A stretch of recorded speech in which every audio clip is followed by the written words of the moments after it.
Algebraic expression. Algebraic expression बच्चों याद रखना कि एडिशन एंड सब्ट्रैक्शन दोनों के टर्म में क्या होगा, एडिशन और सब्ट्रैक्ट में पहला एक पार्टीशन आता है रिलेटेड टू एंड एल्जेब्रा का पार्ट। अब बात करते हैं पहले एक एग्जांपल के बेस पे। कहता है add 3x + 2y + z, -z + 10y - 10x + ab and -2x + 4y - 10ab। अब बात आती है कि भाई इसको सॉल्व कैसे करेंगे। सॉल्व करने के लिए क्या होता है कि जो कॉमा होता है, कॉमा से पहले एक पूरी टर्म एल्जेब्रिक एक्सप्रेशन होती है, उसके बाद पूरी टर्म एक एल्जेब्रिक एक्सप्रेशन और एंड के बाद वो तीसरी एल्जेब्रिक एक्सप्रेशन बनता है। अब क्वेश्चन इसमें आपसे दो एल्जेब्रिक एक्सप्रेशन बेस पे पूछ सकता है, तीन बेस पे भी आ सकता है, मैक्सिमम 3 आता है, इससे ज्यादा आपसे पूछा नहीं जाता है। तो उसके लिए पहले क्या करते हैं कि first right algebraic expression into brackets. Bracket में लिखने का फायदा ये होता है कि हम आराम से बच्चों इस चीज को कर सकते हैं, मींस कि हमारा जो क्वेश्चन है वो एक ही पैटर्न फॉलो करता चला जाएगा। बार बार आपको घबराने की जरूरत नहीं पड़ेगी भाई कि हम किस किस को कहां लिखें। केवल एक टर्म, एक तरीका जब जो कि आपका एल्जेब्रिक एक्सप्रेशन की एडिशन, सब्ट्रैक्शन, मल्टीप्लिकेशन और आपका फैक्टराइजेशन का पार्टीशन भी होता है, वो उसमें भी काम करेगा। तो एक एक पार्ट मैं एक तरीका बताऊंगा और सीधे एक्सप्रेशन है। तो कहते हैं first right algebraic expression into brackets. अगर आप इनटू ब्रैकेट्स में लिखोगे तो ब्रैकेट में क्या करना, पहले इस पूरी टर्म को ब्रैकेट में लिखेंगे तो क्या 3x + 2y + z लिख दिया पहली टर्म को ब्रैकेट के अंदर। ठीक है भाई, क्लियर हुआ आशीष। दूसरी, अब कोमा लगा हुआ है तो कोमा लगने की जगह पर हम लगा देंगे प्लस। क्या लगा देंगे? प्लस। और दूसरी टर्म को पूरी ब्रैकेट में लिख देंगे -z + 10y - 10x + ab। तो दूसरी टर्म। अब तीसरी टर्म आती है एंड से पहले, तो एंड की जगह क्या लगा देंगे? प्लस। तो -2x + 4y - 10ab। बच्चों यहां तक क्लियर हो? आशीष क्लियर? बच्चों अगर आप ये लिख दिया, ये टर्म लिख दिया फर्स्ट, अब इसके बाद स्टेप 2, ये था स्टेप 1। स्टेप 2 क्या कहता है कि ओपन द ब्रैकेट। क्या होगा?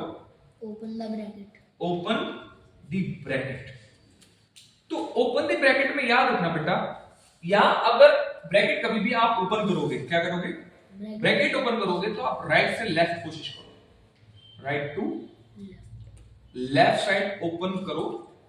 उसका रीजन है कि आपके साइन कभी गलत नहीं होंगे, साइन सही से ऊपर उठेंगे, मतलब सही से आप इंटरचेंज कर पाओ। अगर आप लेफ्ट से राइट करोगे तो भी कोई गलत नहीं माना जाएगा, पर आपके क्वेश्चन गलत होने के चांसेस ज्यादा है मुकाबले, क्वेश्चन गलत होने के चांसेस आपके ज्यादा है। इसलिए क्या करेंगे हम, तो पहले अब क्या होता है, एक चीज बताई थी कि वेयर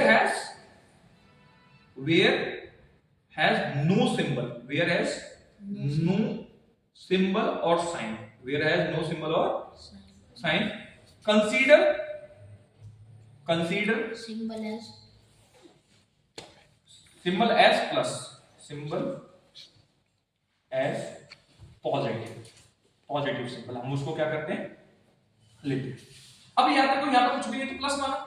अब बाहर प्लस, इधर भी प्लस, तो प्लस प्लस प्लस में कन्वर्ट हो गया, तो प्लस का 3x plus plus plus plus का 2y plus plus plus plus का z। ठीक है। अब दूसरी टर्म का माइनस प्लस माइनस, बोलो बेटा, minus plus minus plus plus plus, 12 वाला प्लस में कन्वर्ट हो गया, माइनस प्लस चलिए 10y minus 10x plus plus plus plus का ab हो गया। अब यहां पर minus plus minus 2x plus plus plus 4y minus plus minus 10ab। Clear हो गया? यहां तक बिल्कुल क्लियर हो? समझ में आ गया? आदित्य बेटा समझ में नहीं आया बेटा? ना तो कोई बात नहीं, थोड़ा थोड़ा देख लीजिए। स्टेप थर्ड क्या कहता है बच्चों कि arrange like terms or like terms or unlike terms। तो स्टेप थर्ड में क्या करना है? अब आपको पता है कि x के पहले कोई है, मैंने बताया कि लाइक टर्म्स वो टर्म्स होती है when the variable and their powers are same is known as a like terms, and unlike terms is when the variable and their powers are known different और नॉट सेम। ठीक है, तो यहाँ plus का 3x है, x वाली कोई term और है तो प्लस का 3x और कोई x तो माइनस का 10x और तो नहीं है x और माइनस का 2x। चलो वेरी गुड आशीष, तो प्लस का 3x माइनस का 10x माइनस का 2x क्लियर हो गया। अब बात करते हैं प्लस का 2y और y के पहले कोई है प्लस का 2y प्लस का 10y और भी कोई है प्लस का 4y, यहां तक कोई किसी को दिक्कत? अब z का कोई पैरेलल है प्लस का z और माइनस का z। अब प्लस का z प्लस का हो गया, अब y का भी पहले क्लियर हो चुका है, x का भी क्लियर, अब बचा क्या AB प्लस का ab और माइनस का 10 ab क्लियर हो गया। या तो किसी को डाउट रह गया बच्चों? अब देखना ये 3 टर्म आ गई, इसकी भी 3 टर्म हो गई, इसकी 2 टर्म, इसकी भी 2 टर्म, समझ में आ गया। अब हमें यहाँ पे रूल अप्लाई करने हैं इसके इंटीजर रूल। पहले x को भूल जाओ, प्लस का 3 माइनस का 2 और सॉरी माइनस का 2 और माइनस का 10, तो पहले माइनस वाले बताएगा कि when the symbols are same, तो हम क्या करते हैं उसको add the numbers and write the same sign. बताएगा कि दो सेम सिंबल होते हैं तो उसको क्या करेंगे प्लस करेंगे, प्लस करके उसका सिंबल हम साथ में लगा देंगे, तो माइनस का 10 और माइनस का 2 कितना हो गया माइनस का 12 हो सकते हो, माइनस का 12 हो गया, तो प्लस का 3x और माइनस का 12x। अब यहाँ पे सारे प्लस के तो कोई दिक्कत नहीं, प्लस 2 प्लस 10 प्लस 4 तो कितना होगा प्लस का 16y। अब यहाँ क्या है आपको दिखाते हैं एक, अब अगर याद रखना कि वेरिएबल सेम हो या उसका कांस्टेंट भी सेम हो और एक प्लस हो और एक माइनस हो, वो जीरो में कन्वर्ट हो जाएगा। तो इसको हम क्या कर देंगे, तो काट दिया तो जीरो में कन्वर्ट हो गया क्योंकि कुछ बचा ही नहीं, तो इनको हमने बिल्कुल काट दिया। अब आपको दिखाई दे रहा है कि प्लस का ab और माइनस का 10ab। मैंने बताया था कि खाली अगर आपका वेरिएबल्स हो और कोई कांस्टेंट ना दिया हो तो वहां पे एज अ कांस्टेंट कार्तिक बता रहा है 1 हम कंसीडर कर सकते हैं।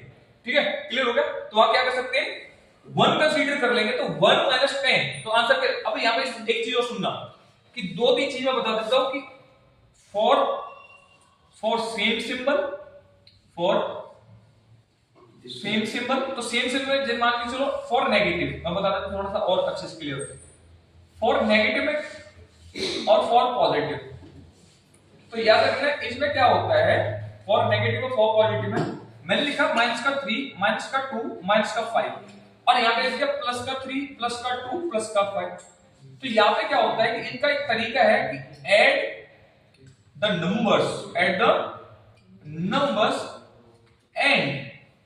Right same sign. तो 5 और 2 7 7 और 3 10, तो 10 किसका आएगा क्योंकि माइनस का सिंबल साथ चल रहा है तो माइनस का 10। अब यहाँ पे क्या कहते हैं प्लस का 5 और 2 7 7 और 3 10 हो गया प्लस का। अब प्लस 10 तुम लिखो या मत लिखो कोई फर्क नहीं पड़ता, बट जब तुम ये अलजेब्रिक इक्वेशन सोल्व कर रहे हो तो प्लस को लिखो जरूर, इससे आपको क्लैरिटी मिल जाए क्वेश्चन करने से। यहां तक क्लियर हो गया? अच्छा, पहला पार्टीशन ये था। दूसरा पार्टीशन क्या पूछेगा फॉर अपोजिट सिंबल। क्या पूछेगा फॉर अपोजिट सिंबल। तो फॉर अपोजिट सिंबल में क्या होगा कि जैसे which number is bigger, write that symbol into final answer। मतलब जिसके पास जो नंबर बड़ा होगा उसका क्या होगा फाइनल आंसर में सिंबल लगाया जाएगा। एंड ऑलवेज सब्ट्रैक्ट देम, और उनको हमेशा हम क्या कर सकते हैं सब्ट्रैक्ट करना होगा जब भी क्या हो जाए अपोजिट सिंबल आपको दिखाई दी जाए। जैसे मैंने लिखा माइनस का 438 और माइनस का प्लस का 400, तो कौन सा किसके पास बड़ा है माइनस के पास बड़ा है, माइनस का 438 बड़ा है। तो माइनस का सिंबल लगा दिया, और 438 में से किसको माइनस कर देंगे, 400 को, तो माइनस करेंगे तो आपका आएगा 38, क्या आएगा, तो आंसर हो गया माइनस का 38। तो ये दो रूल इसके लिए बहुत जरूरी है, तो इसलिए हमने वहां पर डिस्कस कर लिया साथ में। अब आपको दिखाई दे रहा है कि यहाँ पे 62 हो गया, पूरी टर्म का आंसर आ गया, ये कट गया, तो इसका आंसर प्लस का 1 और प्लस माइनस का 9, तो क्या आएगा माइनस का 10, सॉरी प्लस का 1 माइनस का 10, तो आंसर हमारा होगा माइनस का 9 AB। किस रूल के अकॉर्डिंग,